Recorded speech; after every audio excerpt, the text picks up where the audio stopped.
ഇന്ന് ഹിരോഷിമ ദിനം. 20-ാം നൂറ്റാണ്ടിൽ ലോകം കണ്ട സമാനതകളില്ലാത്ത ക്രൂരതയ്ക്ക് 80 വർഷം. ആണവായുധങ്ങൾ നിർത്തലാക്കാൻ ആഹ്വാനം ചെയ്തതിനൊപ്പം സമാധാനത്തിനായുള്ള ആഗോള പ്രതിബദ്ധതയും ഈ ദിനം ശക്തമായി ഊന്നിപ്പറയുന്നു.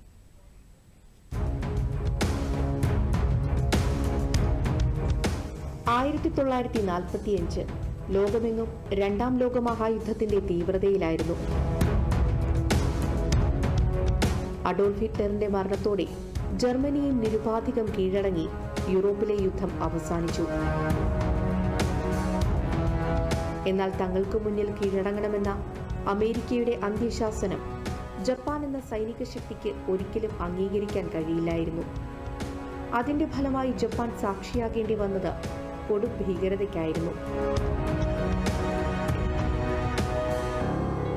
ആഗസ്റ്റ് 6 രാവിലെ ജപ്പാനിലെ ഹിരോഷിമയ്ക്ക് മുകളിൽ വട്ടമിട്ട അമേരിക്കൻ വിമാനത്തിൽ നിന്ന് ലിറ്റിൽ ബോയ് എന്ന യുറേനിയം ബോംബ് പതിച്ചു. പിന്നെ കണ്ടത് ഒരു നഗരമൊന്നാകെ കത്തി അമരുന്നതാണ്. 10 കിലോമീറ്ററോളം ചുറ്റളവിൽ സ്ഫോടനത്തിന്റെ പ്രകമ്പനമുണ്ടായി. 3 ദിവസത്തോളം ഹിരോഷിമ കത്തി. 1.5 ലക്ഷം ജീവനുകളാണ് ലിറ്റിൽ ബോയ് കവർന്നെടുത്തത്.